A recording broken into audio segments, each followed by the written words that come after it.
Para poder observar una clase que sea una clase en donde se observe el aprendizaje profundo, debe ser una clase que programa en estos 3 dominios la clase. El dominio cognitivo, el interpersonal y el intrapersonal. En estos 2 últimos se pone en juego la inteligencia emocional dentro del aula. Y el dominio cognitivo, obviamente las habilidades cognitivas, pero también todo lo que tiene que ver con la presentación, el manejo y la metodología que se utiliza para trabajar un contenido. Vamos a ver cada uno por separado, ¿ya? Entonces, ¿qué observamos cuando hablamos de aprendizaje profundo en el dominio cognitivo? Obviamente aquí los estudiantes dominan contenidos académicos, pero son contenidos altamente desafiantes. No son los contenidos que se presentan con la misma estructura de un libro o desde donde uno lo pueda sacar, ¿cierto? De distintos marcos de referencia. Son contenidos académicos que son presentados por el profesor con preguntas muy desafiantes, ¿ya? Además, vemos estudiantes que son capaces de pensar críticamente y resolver temas complejos.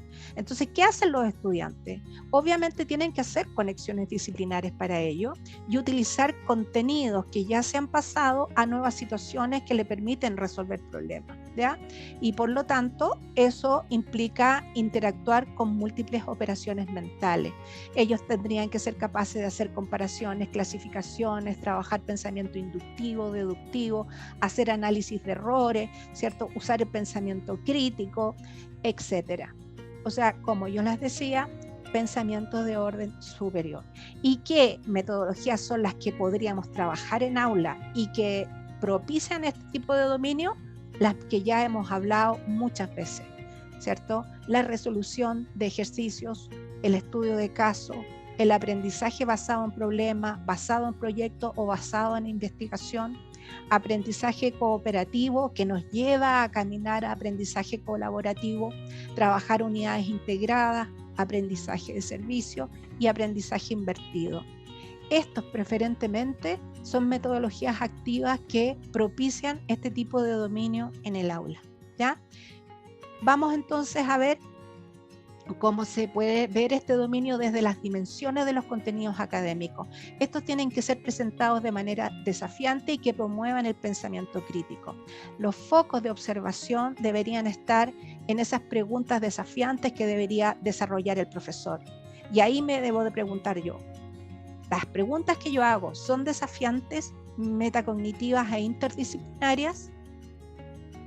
Tengo que ser capaz de observar que se está trabajando en base a alguna de las actividades, a las metodologías activas o reflexivas, ya sea de proyectos, cooperativas, colaborativas, etc. ¿Qué tendría que yo ver en el aula? Tengo que ver estudiantes que son capaces de desarrollar proyectos. Y no necesariamente los proyectos como los conocemos. Pueden haber mini proyectos, pueden haber resolución de problemas muy acotados, ¿cierto? Pero que van a generar el mismo desafío. También tendría que ver yo estudiantes que son capaces de aplicar conocimiento para resolver nuevos desafíos, no solo dentro del aula, sino también como experiencia de vida fuera del aula. Usar los tiempos de la clase para aplicar el conocimiento más que hacer apuntes, ¿cierto? O trabajar en el cuaderno. Desarrollar un aprendizaje activo, usar diferentes recursos y herramientas que me permitan enfrentar desafíos cognitivos. Conversar con los pares acerca de las tareas de aprendizaje, permitir esos espacios de ponerse de acuerdo, de poner puestas en común y de poder organizarnos como equipo para poder enfrentar estos desafíos, sintetizando, demostrando al profesor y al resto de los estudiantes, ¿cierto?, el cómo vamos aprendiendo. Y en esto les pongo algo que ya sabían. Esta escalera metacognitiva es muy importante de utilizar al cierre de la clase, porque justamente promueve este tipo de dominio cognitivo. Recordamos entonces, cuando vamos a cerrar una clase, nunca dejar de preguntar, ¿qué aprendieron? Y en una escala mayor de habilidad a utilizar, ¿cómo lo aprendieron? ¿Para qué me servirá lo que aprendí? Y finalmente, ¿en qué otras ocasiones yo podría utilizarlo? ¿Ya? Esto también va en escala ascendente de habilidad de orden taxonómico a utilizar para dar la respuesta. Esto es como lo mínimo que uno pudiese esperar en la utilización del cierre de una clase. Ya sabemos que hay muchos otros y que vimos en el primer encuentro.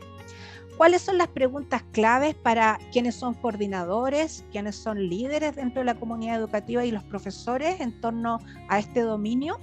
Si ustedes quieren hacer una especie de checklist que existe, digamos, pero si lo quieren hacer de manera más específica, bastaría con reunirse y preguntarse, ¿cuáles son las asignaturas que se están trabajando interdisciplinariamente? ¿Por qué se seleccionaron esas y no otras? Esto lo podemos hacer por ciclo, ¿cierto? Con los coordinadores. ¿Cuánto tiempo destinan los profesores para colaborar en el codiseño y codocencia curricular? Porque de ahí nace la interdisciplinaridad. ¿De qué manera la escuela está midiendo el aprendizaje más allá de las notas, incluyendo aspectos académicos, intrapersonales y metacognitivos? ¿Qué evidencias muestran que los estudiantes están usando lo aprendido más allá de la sala de clases? Es decir, el poder integrarlo, ¿cierto? Aplicarlo. ¿Cuáles son los desafíos de la vida real que se están abordando en las evaluaciones? Porque tiene que tener sentido, ¿ya? Para el estudiante. Les recuerdo que la motivación por aprender nace del sentido que tiene para mí el aprender un contenido u otro. ¿Y por qué se han seleccionado eso? ¿Ya? Esto es como lo mínimo que deberíamos cuestionarnos para poder empezar a pensar en cómo analizamos nuestras prácticas y desde dónde tenemos que remirar los posibles cambios. El otro dominio es el interpersonal. Nos metemos a la inteligencia emocional, ¿cierto? Y aquí lo que pretendemos es visualizar cómo trabajan colaborativamente nuestros estudiantes y de qué manera se van comunicando en ese proceso colaborativo. ¿Para qué? Para enfrentar distintos desafíos académicos. Para ello esperamos que ellos sean capaces de organizarse, organizar datos, ¿cierto? Y poder expresarse de manera oral y escrita. Entregar retroalimentación, ¿cierto? No solamente con su profesor, sino que también entre los distintos integrantes del grupo. Eso hace ver una dinámica dentro del trabajo, ¿cierto? Que se está desarrollando esta discusión que es constructiva.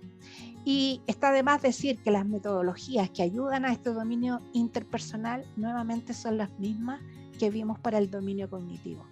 Por lo tanto, todo indica, ¿cierto?, que por ahí va la estrategia. No significa que todos los días tenemos que trabajar esto, pero debería estar planificado, ¿cierto? Deberíamos a la semana, a lo menos, ver alguna de estas metodologías que propicien estos dominios en el aprendizaje. ¿Cuáles son los focos que deberíamos observar? Buscar evidencia de que están trabajando desde un pensamiento colaborativo, que no simplemente se reunieron en grupo y se empezaron a distribuir los roles y las responsabilidades, sino que van un poquito más allá de eso, ¿ya? No es tú haces esto y tú haces esto, tráiganlo mañana y lo juntamos, o yo junto todo para entregarlo. Esa no es la idea de un trabajo en grupo, ¿ya? Buscar evidencias de que la comunicación está siendo efectiva. En este dominio interpersonal, ¿qué cosas deberían verse en un aula? Debería haber estudiantes que están trabajando con sus compañeros en distintos proyectos o resoluciones de problemas o pequeñas investigaciones, ¿cierto? Y que requieren el uso de habilidades de orden superior. Aprender a escuchar, ¿cierto? Proponiendo un análisis crítico desde la mirada de que hay un otro que no es que me quiera hacer un daño o que quiera perjudicar o que me está amenazando con su opinión, sino que es un amigo crítico, ¿cierto? Tengo que aprender a escuchar y obviamente a ser escuchado y poder aceptar las críticas. Aprender entre pares el reconocimiento de lo que sí soy bueno y aquellas cosas que me cuestan un poco más, porque eso permite canalizar y organizar mucho mejor las responsabilidades dentro de un trabajo en grupo y obviamente nos acerca más al logro de las metas. Alcanzar este proyecto de las diferencias de los integrantes de un grupo, es decir, es riqueza y por lo tanto aprender a fortalecernos con esa diferencia y esa riqueza entre los compañeros, buscar esas distintas perspectivas, esas distintas opiniones para resolver diversas dificultades. Trabajar en pequeños grupos, mayoritariamente creando materiales, pudiendo analizar distintos tipos de contenido y también preparando exposiciones. Ofrecer retroalimentación constructiva entre los pares, entre la clase, ¿cierto? Y analizar los trabajos de otros de manera oral y también escrita. Eso sería el ideal de ver en los estudiantes en una clase, en donde se vivencia este dominio interpersonal. ¿Qué preguntas son las que deberían hacerse los que están a cargo de esto, tanto en el aula como en el ciclo? ¿Cuál es la frecuencia con que los estudiantes trabajan colaborativamente para resolver problemas? Y son de la vida real, pero asociados al contenido que se trabaja en el programa. ¿Qué tipo de oportunidades se les presentan a los estudiantes para construir relaciones con sus pares? ¿Cuáles actividades han presentado a los estudiantes la oportunidad de conversar acerca de distintos tópicos como la responsabilidad, el respeto y la resiliencia? ¿De qué manera integramos, ¿cierto?, estos que parecieran ser tan alejados como contenidos a trabajar a los contenidos que se integran en los programas? Trabajar la responsabilidad y el respeto no son contenidos que se trabajan únicamente desde convivencia escolar o desde el profesor jefe, sino que se pueden integrar absolutamente, sobre todo cuando hacemos trabajos grupales. ¿Qué actividades promueven el aprendizaje de habilidades socioemocionales y con qué frecuencia los estudiantes presentan, explican y defienden ideas de manera oral o escrita? ¿Ya? Y cuáles son actividades de aprendizaje que de forma transversal ejercitan la comunicación efectiva. Todas estas son preguntas que me permiten a mí hacer una remirada para ver cómo estamos trabajando este dominio.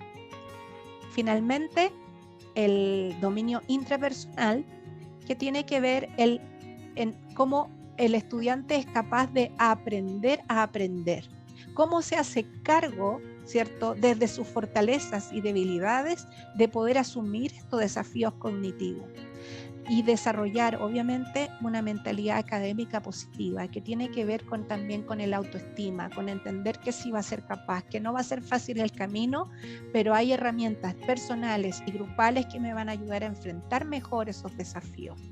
Entonces, cuando hablamos de dominio intrapersonal, hablamos de estudiantes que deberían ser capaces de irse autoevaluando, de ir viendo cómo va su proceso, en qué voy fallando, qué se hace más fácil o más difícil para mí. El poder ir estableciéndome metas, ¿ya?, en aquellas cosas que incluso más se me dificultan en el camino de aprendizaje, ¿ya? Y poder ir teniendo un acompañamiento para poder ir viendo las formas de alcanzarlo. Reconocer los obstáculos que se presentan, declararlos y establecer estrategias para poder superarlos. Reflexionar sobre la propia experiencia de aprendizaje.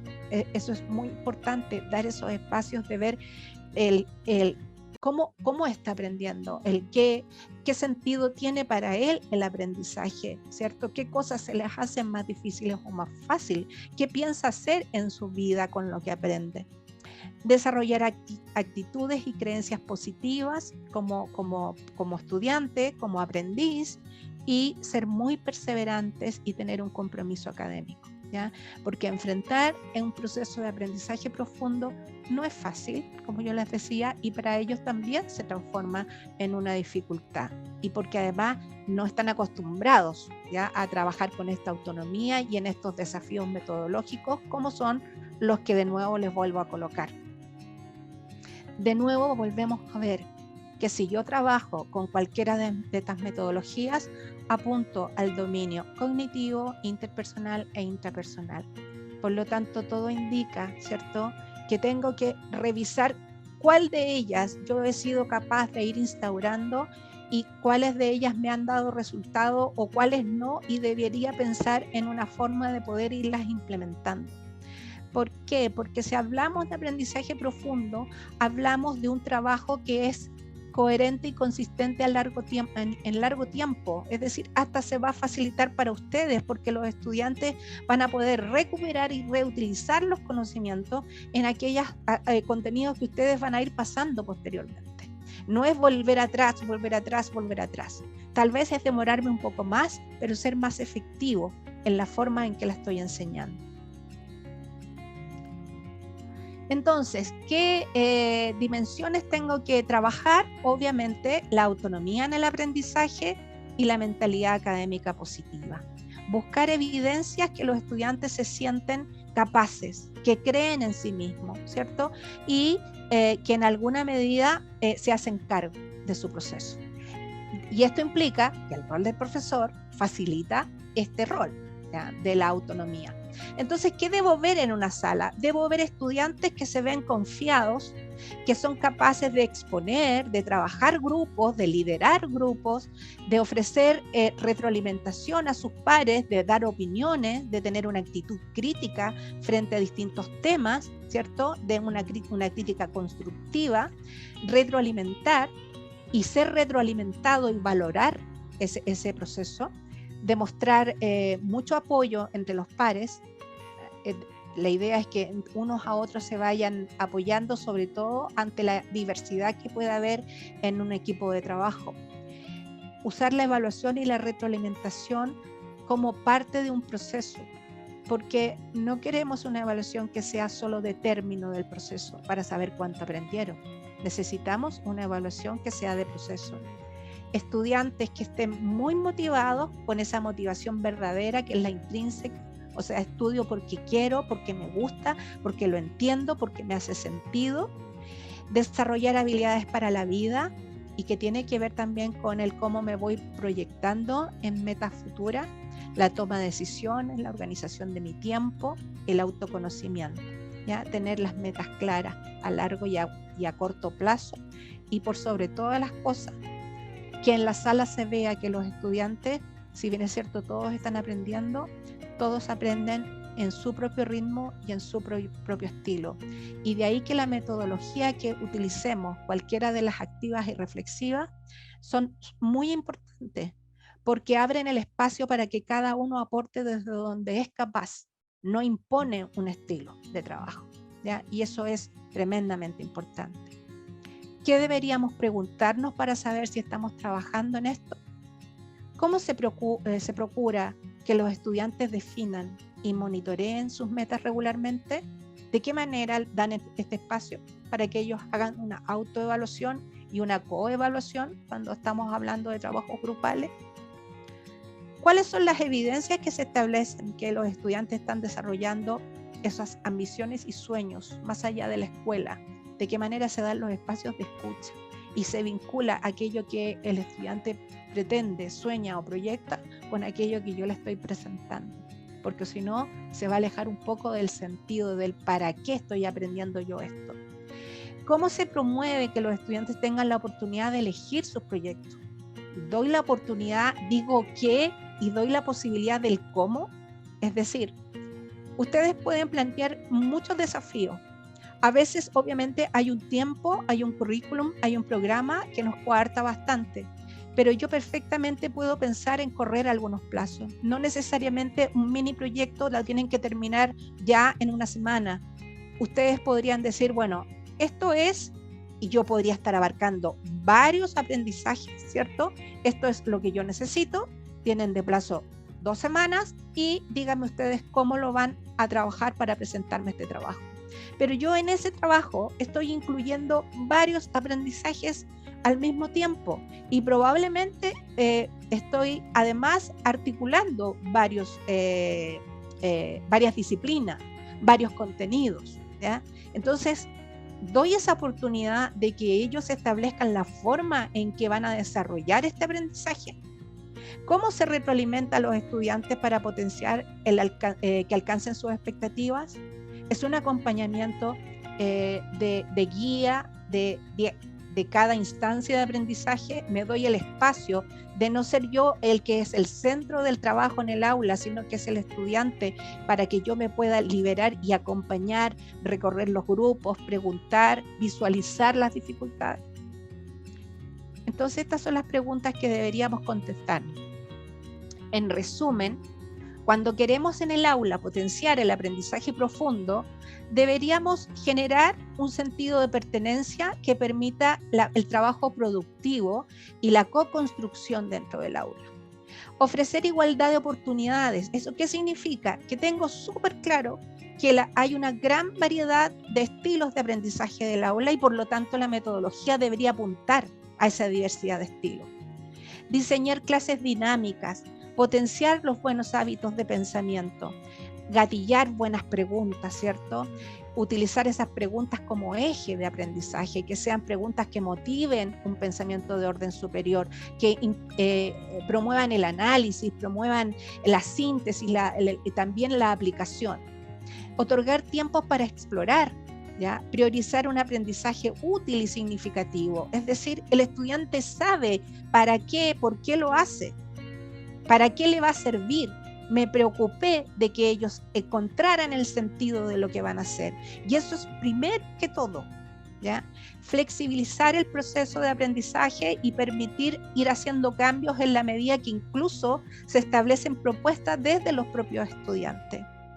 Centrar la evaluación formativa no calificadora, promover el feedback y la retroalimentación. No es que no usemos la evaluación formativa, pero tengamos mucho cuidado en cómo llegamos a esa evaluación sumativa. ¿Cuáles son los procesos evaluativos que se van realizando durante el aprendizaje y que aseguran mucho más y consolidan mucho más los aprendizajes finales? Un aprendizaje profundo es el que le logra preguntar a los estudiantes qué, por qué y para qué están aprendiendo. El aprendizaje profundo implica una pedagogía del diálogo y no es vertical, ¿ya? Es bidireccional, es horizontal. Utiliza metodologías activas que promueven el trabajo cooperativo, colaborativo, el pensamiento crítico y la ayuda mutua. Promueve también estrategias de pensamiento que permiten evaluar el mismo pensamiento y la profundidad de las habilidades que estoy usando en torno a mis habilidades de pensamiento. Entiende que el error es bueno porque se toma como una oportunidad y es parte del aprendizaje. Fija los objetivos claros, asumibles y realistas. Promueve la autonomía y la elección. Por eso es que es tan importante las metodologías que acabábamos de hablar. Y los estudiantes aprenden para comprender, no aprenden para memorizar y responder ante una exigencia evaluativa. ¿Están por ahí? Porque yo no veo a nadie más. ¿Me podrías retroalimentar, por favor, si todavía están ahí conectados? Sí, sí están. Claro ya. Sí. Perfecto. Bueno, perfecto. Les quiero compartir, para ir cerrando, me queda solo una cosa más por ver, una experiencia de indagación que se hizo en el Liceo Bicentenario Polivalente. Obviamente ellos tienen programas de estudio que los preparan con una formación técnica, pero la experiencia de aprendizaje que desarrollaron habla muy bien de la forma en que visualizaron un nuevo estilo metodológico que promoviera justamente un aprendizaje profundo.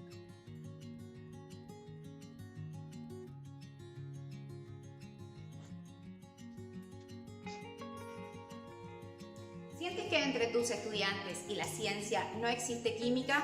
Eso fue lo que nos ocurrió con los estudiantes de los niveles premilitares de nuestro liceo, quienes estaban cansados de ser preparados para rendir la prueba de selección universitaria, que si bien era un prerequisito, no les servía para su futuro. Modificamos sus clases, creamos actividades motivadoras y didácticas. No obstante, el descontento seguía y veíamos cómo ese sentir pasaba de generación en generación. Así que luego de escuchar sus gustos por juegos y series de televisión como CSI, Criminal Minds, Breaking Bad, entre otras de Netflix, se nos ocurrió utilizar la criminalística como una forma de marcar sus clases. Y lo que partió como una idea inocente se transformó en un proyecto transdisciplinario que fusiona 3 asignaturas: lenguaje, historia y química, donde nuestros estudiantes, a partir de distintos casos, reales y ficticios, deberán investigar y darle solución. Recrearemos casos de interés popular. En lenguaje investigarán a partir de lo que publicó la prensa y elaborarán informes. En química jugarán con la ciencia, replicando las pruebas periciales en laboratorio, análisis de ADN, balística, huellas dactilares, etc. En historia y formación ciudadana estudiarán los aspectos legales involucrados en el caso, para posteriormente debatir y reflexionar qué fue lo que llevó a esa persona a cometer ese delito y cuáles fueron las consecuencias para su vida y la sociedad. La principal innovación está en romper la estructura de la asignatura y mezclarla con una finalidad clara: el desarrollo de competencias y habilidades, y sobre todo empoderar a nuestros estudiantes para que sean protagonistas, desarrollando la autonomía, el pensamiento crítico y el trabajo colaborativo. El impacto del proyecto es doble. Por un lado, en nuestro liceo le da el empuje a la innovación pedagógica y lo motiva a crear experiencias de aprendizaje diferentes, y a la comunidad en general, ya que el vínculo con Policía de Investigaciones no solo transformará a nuestros estudiantes en investigadores, sino que también en promotores para la prevención del delito y el consumo de drogas. Como dijo Jean Piaget, el objetivo principal de la educación es crear personas capaces de hacer cosas nuevas y no simplemente repetir lo que otras generaciones hicieron. No queremos seguir cometiendo los mismos crímenes con los sueños de nuestros estudiantes, y creemos que nuestro proyecto invitará a otros a sumarse a la innovación y a plantear soluciones creativas para cambiar la educación. Bueno, ellos justamente lo que hicieron fue el integrar varias asignaturas para poder apuntar a algo que era de interés para los estudiantes, ¿ya? Entonces eso es, nace desde ahí. Es decir, tengo estudiantes motivados, entretenidos, se vincularon además con cosas que eran conocidas y familiares, como estos programas de televisión, ¿cierto? Hay miles de maneras que nosotros podemos integrar desafíos cognitivos donde se trabajan los contenidos de los programas, pero están con un enfoque distinto. Ahora, ¿qué hay que hacer para trabajar programas de aprendizaje profundo en la escuela? Implica hablar de una cultura escolar de centro que es totalmente distinta a lo que habitualmente conocemos. Y para eso hay 3 focos que hay que considerar. En torno a nivel sistémico, a nivel macro, incluso el proyecto educativo institucional debería declarar claramente, ¿cierto?, cuál es el enfoque que se le da a los aprendizajes. De ahí que también el PME, que es el Plan de Mejoramiento, en este caso en Chile, no sé cómo se le denomina en Paraguay, permite, ¿cierto?, realizar ajustes que además nos da la posibilidad de utilizar recursos, redireccionar recursos para trabajar en distintos tipos de proyectos que desarrollemos. Por otro lado, a nivel de centro, hay que mirar de qué manera se pueden implementar programas que movilicen a toda la escuela en este tipo de aprendizajes por ciclo, ¿de acuerdo? Porque son distintas las necesidades, los intereses y las habilidades que se van a desarrollar. Hacer una mirada en reversa para la toma de decisiones. ¿Se acuerdan que en el encuentro pasado hablamos de esta toma de decisiones en reversa? Lo que tiene que hacer un líder educativo del centro es mirar del aula hacia afuera y no de afuera hacia el aula. O sea, ¿hacemos todo esto para beneficiar el aula? No. El aula nos dice que tenemos que hacer esto. Va al revés, ¿cierto? Por lo tanto, la toma de decisiones, cuando yo quiera hacer esto, tengo que preguntarme todas esas preguntas que nos hicimos por ciclo para ver de qué manera se plantea el desarrollo de un aprendizaje profundo de acuerdo a las características de cada nivel. Y eso me va a llevar a mí a una mirada en reversa para la toma de decisiones posteriores, para poder elaborar programas o poder hacer una remirada, ¿cierto?, de mi proyecto educativo. Tengo que ajustar recursos, porque indudablemente se requieren recursos dependiendo de qué tipo de proyecto quiero realizar. Puede ser algo muy simple que no requiere nada, como puede ser algo que se me vincula con agentes externos para hacer proyectos más elaborados, sobre todo en enseñanza media, podría ser que los necesite. Tengo que además trabajar planes de formación que capaciten a los profesores en este tema de trabajar con metodologías activas y reflexivas. ¿De qué manera podemos partir de menos a más? ¿Ya? Hacer acompañamiento desde un liderazgo pedagógico. Hay que ir al aula, hay que mirar lo que está pasando, hay que mirar las necesidades que hay en el aula y de qué manera se está planteando un aprendizaje profundo. Y hacer seguimiento y evaluación. A nivel sistémico, eso sería como a grandes rasgos. A nivel de ciclo, deberíamos ser capaces de evaluar todos los aspectos que se asocian a un aprendizaje profundo con los que acabamos de ver, ¿cierto? Y cómo lo que estamos haciendo en cada ciclo propicia este tipo de aprendizaje. De qué manera nos podemos, ¿cierto?, juntar a pensar de qué manera podemos ocupar este mismo tiempo de una manera distinta, porque en el fondo no se trata de sumar más cosas, se trata de hacer lo mismo de una manera distinta, asegurando un aprendizaje que perdure en el tiempo y que se pueda reutilizar. Por otro lado, tener propuestas por nivel, es decir, puede ser muy distinta la necesidad de trabajar metodologías en cierto estilo con un tercero básico, un cuarto básico o un séptimo básico. Hay que ir viendo, ¿cierto?, por nivel. Hacer acompañamiento y observación al aula e ir evaluando los procesos. Si no evalúo, si no acompaño, si no observo, queda solo en buenas iniciativas. Esto hay que sistematizarlo. Si se convierte como una necesidad del centro educativo, necesariamente vamos a tener que hacer acompañamiento, observación de aula y evaluación de proceso, porque esto nos permite ir haciendo mejoras, ¿ya? Trabajo interdisciplinario por ciclo. Empecemos con algo, lo que sea, 2 disciplinas, 3 disciplinas, veamos cómo podemos trabajarlo. A lo mejor trabajemos unidades integradas, ¿cierto? Y desde un centro de interés podemos integrar varias ideas o temas a trabajar. Remiradas de las prácticas pedagógicas. ¿Cómo están trabajando los profesores en el aula? ¿De qué manera aplican estrategias que apuntan más a un aprendizaje autónomo, ¿cierto?, a hacerse cargo del propio aprendizaje y utilizar habilidades cognitivas y habilidades sociales y emocionales?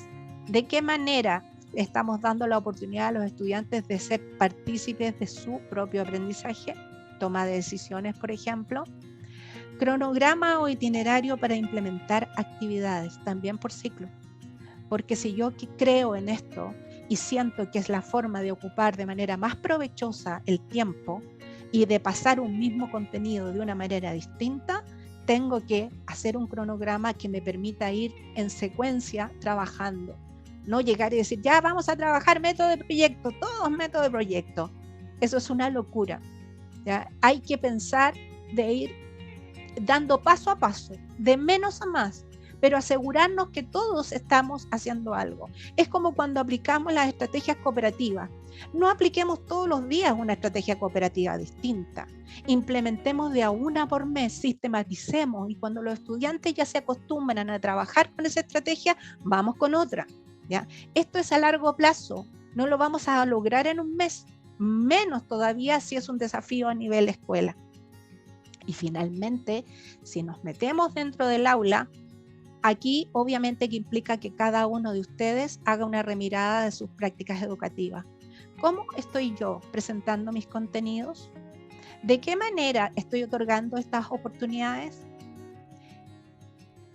Dar oportunidades para desarrollar un aprendizaje profundo, ¿ya? Que no caer en esta oratoria que lleva más al estudiante a un aprendizaje superficial o estratégico.